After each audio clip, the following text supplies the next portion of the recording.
kita insya Allah akan mengkaji tema yang diangkat dari kegiatan ini adalah berkolaborasi di dalam dakwah. Nah, pada kegiatan dakwah yang kita isi dengan membaca surat Yasin bersama,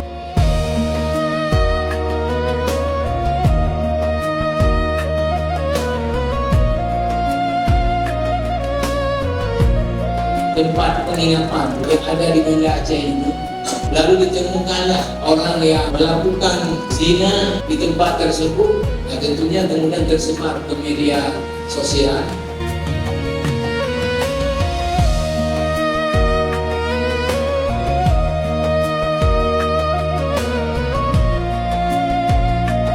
sama-sama kita membuka kajian dakwah untuk Wali Kota Banda Aceh dengan sama-sama membaca basmalah.